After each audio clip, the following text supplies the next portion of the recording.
iBuying. What is it? Who is it? And is it good for the consumer? And who the heck's this guy?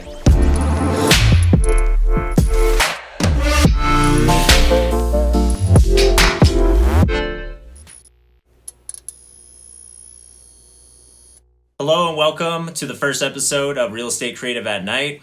Appreciate you guys joining me in my humble abode. Actually, this isn't my house. This is a cabin up in Big Bear. I'm on vacation right now.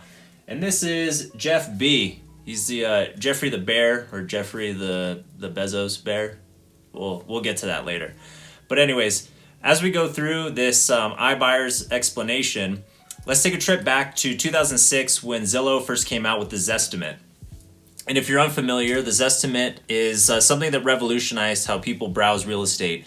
It pulls public record data to estimate the price of homes, and this changed the way people shop by putting a price tag on every roof and helping consumers discover local availability and neighborhood characteristics at the click of a button. Realtor.com, Redfin, and Homes.com followed suit shortly after. This online curation of real estate data created the seamless experience we know today of browsing real estate from a phone or computer. So using Zillow as the primary example of a big tech firm getting into the real estate industry and disrupting it to some extent for the better, why are these other big tech firms wanting to get in now? Well, we can look at three main factors. Number one being complexity. Over the past 15 years, the searches for how to buy and sell a home have more than doubled on Google search. 48% of millennial renters also say that they don't know where to start the home buying process. Number two is lack of transparency. Not so much for how much a home costs, but all the hidden costs that come after the fact. We're talking about closing and admin costs, essentially for loan origination, inspections, and escrow. All of this is typically unknown upfront to the consumer and can be anywhere from $9,000 to $15,000. Number three is that buying or selling a home takes time, which is essentially money. The average home in the US, from the time of listing to the close, is approximately 70 days. This doesn't even include the marketing prep time that an agent or a homeowner takes to get their home set for the market. So we're looking at complexity, lack of transparency, and time, which is essentially money, as the big three reasons that big tech wants to get into this industry and disrupt it. And it's for good reason. 50% of homes that were purchased were first discovered online. So now that online pricing transparency is the norm, what's the next big thing? Well, it's iBuying, obviously. iBuyers use algorithmic price estimates from big data to value homes. And then with that information, iBuyer companies approach homeowners about selling their home directly to them. iBuyers are basically pawn shops in the sense that they can provide immediate cash upon purchase. The other side of this too is that they can close much faster than your traditional sale, some of them even being able to do it in 7 days. And all of this is done online. So that takes away immediately the complexity and also the time that a lot of consumers are worried about. And then after the purchase, what does the iBuyer do? You essentially want to look at an iBuyer as a home flipper because they'll fix up the place and attempt to sell it at a premium. Looking on the buying side, buying from an iBuying company is supposed to be a quick and easy process. You visit homes directly or you make an offer online without seeing the property. So who are these iBuying firms? Well, we've obviously already talked about Zillow, and then you have Redfin, Opendoor, OfferPad, and Knock. These iBuying firms are well capitalized. Opendoor is one of the most popular iBuying platforms so far, and they have raised, get this, $1.5 billion from venture capitalists, and they have a total valuation of $4 billion. This is what encourages companies like Zillow and Redfin to continue purchasing homes. Who do we think's getting in next? Most likely Amazon. So why do Jeffy B and I think that Amazon's going to be the next big player in iBuying?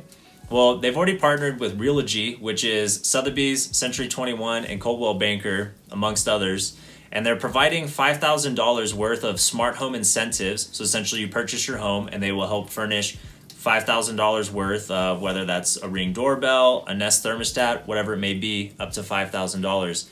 With all this capitalization that's going towards these other iBuying firms, it only makes sense that Amazon's going to be the next one. So with companies like Amazon primed to disrupt the industry, it seems like iBuyers would make up a large portion of the market. But they're still rather small.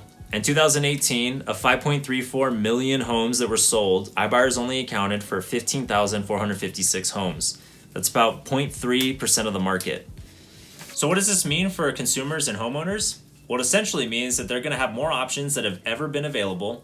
There's higher transparency given that there's more data that's being shared. And when it comes to the transaction itself, it hopefully will be faster if all these companies have their ducks in a row and able to push these things through, pending that there's nothing else impeding the transaction. And when it comes to buying or selling, there's a more liquid market out there given that there's so much capital being pushed into the real estate market at this time. But the big but here is that homeowners can lose a massive amount of leverage when it comes to selling their home directly to iBuyers. These are essentially off-market sales that take the homeowner out of the driver's seat. If they were to sell through agency, they would be put back in the driver's seat because they're dealing with a sole proprietor who's going to be nimble and boots on the ground to do things that will push the transaction along. Another characteristic of iBuyer companies coming into neighborhoods and buying up homes is that these are not people that are going to make up the fabric of the community. These are companies and corporations that, should there ever be a large downturn or that their bottom line is ever hit due to the purchase of all these homes, they either will vacate them or liquidate in a manner that is not going to be conducive to the health of the overall neighborhood and thus home prices. So what does this all spell out? Well, it could potentially be a large transfer of wealth from the middle class to the shareholders of whichever iBuyer company comes out on top.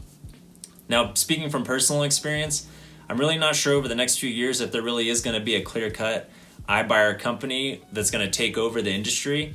I do feel that on a boots on the ground level, on a functional level, when it comes to each real estate transaction, that transfer is just so difficult in terms of what may happen with title, what may happen with repairs, and there's just a milieu of other things that could happen, emotions, all kinds of stuff, that iBuyer companies are a little bit too optimistic, I feel, in how that process goes. But more power to them if they are able to streamline the industry and make it better, because it will obviously make things better from my perspective as a professional in it.